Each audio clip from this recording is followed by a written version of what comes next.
Hey, salut, bienvenue dans la capsule blog numéro 9, rupture avec le grand plan.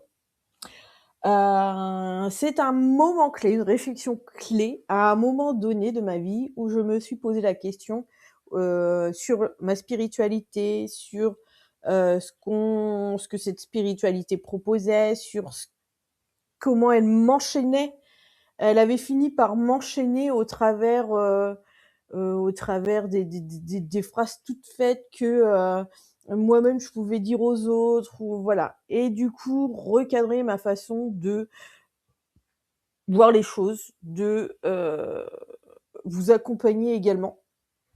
Donc voilà, ça a été un moment très difficile pour moi parce que vous le verrez, rupture avec le grand plan, je sais pas si c'est ça le bon titre, mais vous verrez aussi, il y a un passage où il y a aussi une rupture avec mes guides et à l'heure actuelle. Alors j'ai écrit ce texte il y a quelques mois. À l'heure actuelle, avec mes guides, c'est toujours de la friction, c'est toujours j'arrive pas à voilà. C'est, peut-être un moment où je dois, laisser, les guides, et puis vivre moi-même ma propre vie avec ma vérité et sans l'aval de mes guides. Ça a été, des mois très, très inconfortables. Là, c'est mieux, même si voilà, c'est pas toujours non plus, simple. Enfin voilà, c'est un texte qui peut ouvrir à la réflexion, faire réfléchir et peut-être que vous êtes dans le même cas que moi. Donc je te dis à tout à l'heure et belle écoute. Bienvenue dans cette nouvelle exploration. Aujourd'hui, on va se pencher sur un document vraiment particulier, un texte très personnel qui s'intitule Rupture avec le grand plan et la culpabilité spirituelle. Un titre assez fort. Très fort, oui. L'idée, c'est de décortiquer avec vous un sentiment que beaucoup peuvent ressentir, celui de la désillusion. Qu'est-ce qui se passe quand un cheminement spirituel qui est censé nous apaiser. Nous apporter des réponses. Exactement. Quand ce chemin finit par nous écraser sous le poids de la pression, de la culpabilité. Ce texte, c'est pas de la théorie, c'est un cri du cœur. C'est vraiment le récit d'une rupture.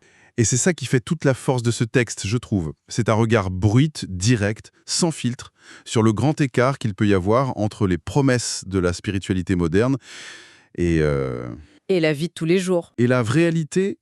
Voilà. C'est un conflit que beaucoup de gens vivent, mais souvent en silence. Ils n'osent pas le formuler. Et là, l'auteur met des mots sur un malaise très contemporain. Alors commençons par le cœur du problème, le concept du grand plan. L'auteur le décrit comme une sorte de destinée, un chemin que notre âme aurait choisi avant même de naître. Hmm. Sur le papier, c'est une idée qui peut sembler rassurante. C'est ça, l'idée que même les pires épreuves, elles ont un sens caché, une raison d'être. C'est un peu le deal de base, non? On accepte de souffrir, mais en échange, on veut que ça ait un sens. Le problème, c'est quand la souffrance est immense et que le sens, lui, on le voit jamais arriver. C'est exactement ce qu'elle dit. L'auteur le formule avec une franchise assez désarmante. Elle dit qu'on se souvient pas d'avoir signé pour vivre un bordel sans fin pendant 2 décennies. C'est ça. L'idée devient alors une sorte de contrat abusif, quoi. Un truc qu'on peut pas résilier. Et ce sentiment est très présent. Pour l'auteur, elle a 44 ans, le constat il est brutal. Aucun de ses désirs profonds, que ce soit affectif, matériel, rien ne se réalise. Rien. Et cette réalité, elle vient percuter de plein fouet la promesse de ce fameux plan. Du coup, au lieu d'être un réconfort, le plan devient une pression terrible. Presque une accusation du genre si ça marche pas, c'est ta faute, tu suis pas le plan.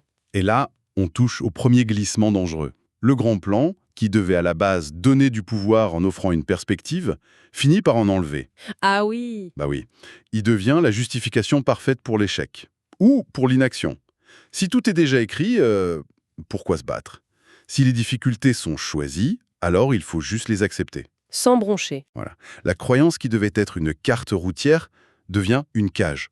Une cage dorée peut-être, mais une cage quand même, où on attend que les choses se passent.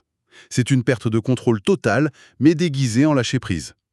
Et cette perte de contrôle est d'autant plus forte que le système lui-même est rempli de ce que l'auteur appelle des pièges, des contradictions qui fabriquent de la culpabilité. La première, et elle est de taille, c'est la collision entre deux idées qu'on entend partout. D'un côté, fais confiance au grand plan. Ok. Et de l'autre, juste après, tu es le créateur de ta vie. Ah, le grand classique, c'est le paradoxe fondateur de beaucoup de courants. On nous vend à la fois un destin tout tracé et une liberté totale de créer. Mais c'est pas possible. C'est comme dire à quelqu'un, tu es le conducteur de la voiture, mais la voiture est sur des rails, et tu peux pas en sortir. Ça ne peut que créer de la confusion. L'auteur le résume très bien avec un mélange d'humour et d'exaspération. Elle dit je croyais que c'était le grand plan, décidez-vous. On ne peut pas être à la fois passager et pilote. C'est une injonction paradoxale. Ça rend fou à la longue. D'autant que ça vient avec d'autres concepts tout aussi piégeux, le fameux l'autre est ton miroir. Oula! Voilà. Elle le tourne en dérision, elle demande si on rencontre un idiot, est-ce que ça veut dire qu'on est soi-même un idiot? Mais au-delà de l'ironie, je me demandais, l'intention de base, elle est pas saine. L'idée de nous pousser à regarder en nous. Vous mettez le doigt sur le problème. L'intention de départ est souvent bonne. Utiliser nos interactions pour mieux nous comprendre. Sauf que dans la pratique, et c'est ça que le texte dénonce, ce concept devient un instrument de torture psychologique. Ah oui, carrément. Ben oui, chaque remarque désagréable, chaque conflit, chaque personne un peu toxique qu'on croise. Ce n'est plus un événement extérieur, ça devient le reflet de nos propres failles. Au lieu de nous dire « pose des limites », ça nous pousse à nous demander sans cesse « qu'est-ce qui cloche chez moi pour attirer ça ?» C'est une porte ouverte à l'autoflagellation. Et ça nous amène logiquement à la conclusion la plus dévastatrice pour l'auteur, la synthèse de tout ça. L'idée que tu es ce que tu vis, Mhm. et sa traduction à elle, elle est terrible de simplicité. Si tu as une vie de merde, c'est ta faute. Mhm. C'est l'aboutissement de toute cette logique, en fait. Et ce mécanisme, il n'est pas anodin. Il est au cœur de ce qu'on pourrait appeler l'individualisme spirituel. Cette idée très moderne que le bonheur, le succès, l'éveil, c'est des projets solos, des performances. Des performances individuelles, oui. C'est ça. Si on réussit, tout le mérite nous revient. Mais si on échoue, on est le seul et unique responsable. Ça efface complètement les facteurs sociaux, économiques, la malchance, tout. Le texte est un cri contre cette privatisation de la souffrance. On nous dit ta souffrance, c'est ton problème. C'est ça. Et si tu souffres, c'est que tu as mal fait le travail sur toi. D'ailleurs, cette privatisation, elle l'a vécue très concrètement, justement avec cette histoire de miroir. Elle raconte une anecdote personnelle qui m'a vraiment marquée. Ah oui? À un moment, elle était au plus bas et elle a osé exprimer son mal-être publiquement. Ce qu'elle dit faire très très rarement. C'est déjà un acte de vulnérabilité énorme. Exactement. Et les réponses qu'elle a eues, c'était pas de l'empathie, c'était des injonctions à la positivité. Des phrases toutes faites, du style rallume ta lumière, La positivité toxique. en plein dedans. Et son interprétation, elle est d'une lucidité brutale. Pour elle, ce n'était pas du soutien, c'était une manière polie de lui dire de se taire et de redevenir agréable. Elle le résume avec une formule choc. Laquelle? Ta gueule et brille. C'est d'une violence. On sent toute la colère et toute la solitude derrière cette phrase. Ça donne froid dans le dos de penser que c'est la réponse qu'on peut recevoir quand on cherche de l'aide. Mais c'est un symptôme classique. Dans certaines communautés, la vulnérabilité, les émotions dites négatives, c'est pas vu comme une expérience humaine normale et saine. C'est perçu comme une preuve d'échec spirituel. On ne vibre pas assez haut. Voilà.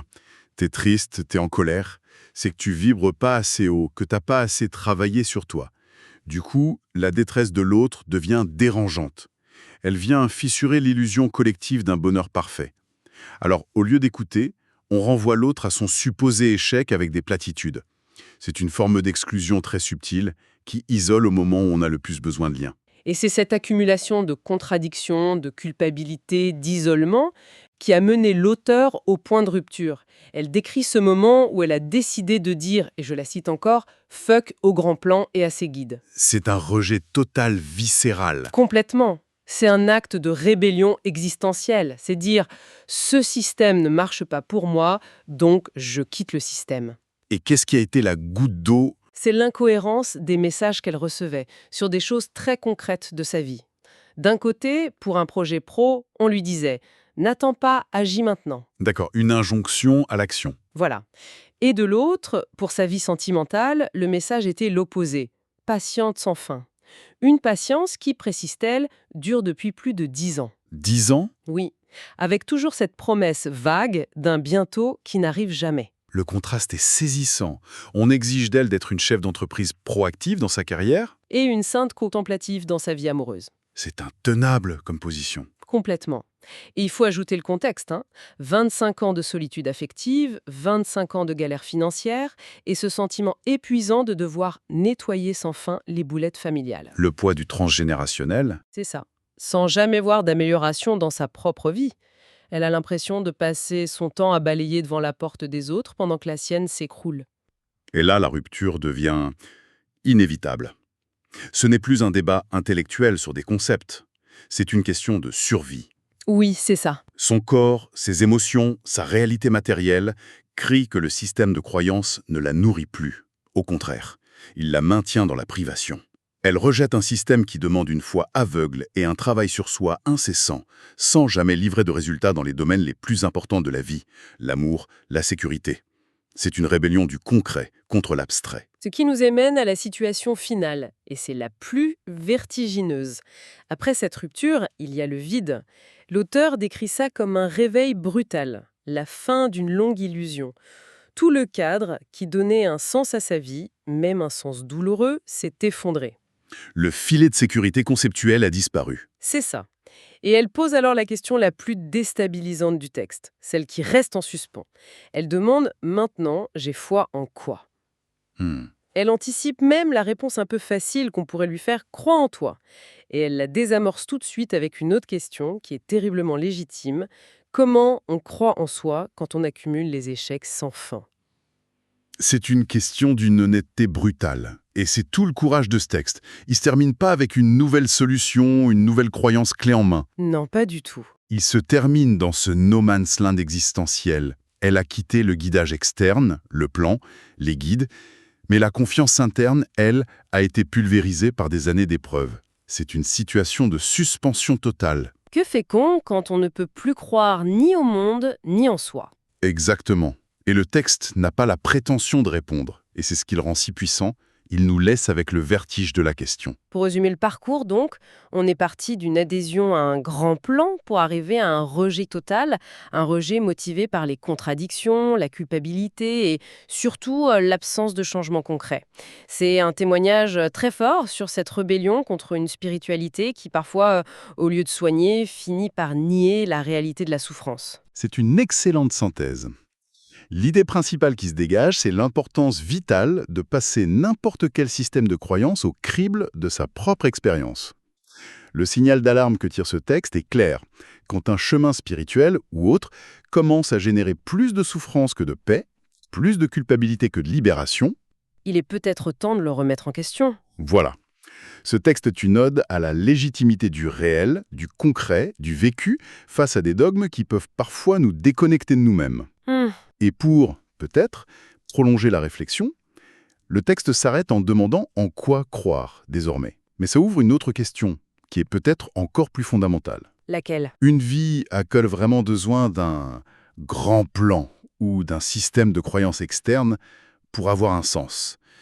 Ou est-ce que ce sens pourrait se trouver justement dans l'absence de carte, dans l'acte même de naviguer à vue, en créant son propre chemin, pas à pas, sans autre guide que sa propre boussole intérieure, même si elle semble cassée. Et voilà, cette capsule blog numéro 9 est terminée. On se retrouve dans pas longtemps, puisque d'ailleurs, je tiens à m'excuser. Il y a eu un souci avec ma vidéo, je les programme et après, je passe à autre chose. Je fais d'autres choses. Et si je n'ai pas de notification parce que des gens ont commenté, je ne vais pas forcément retourner sur la vidéo, sauf le moment où je vais en mettre une autre. Et du coup, j'ai constaté que cette vidéo avait un problème, donc il a fallu la refaire et la remettre en ligne. Voilà. Donc du coup, vous avez cette capsule blog tout de suite maintenant. Pour ceux qui suivent tous les 15 jours la capsule blog, la prochaine c'est mercredi. Voilà. Je vous fais plein de bisous et je vous dis à très vite.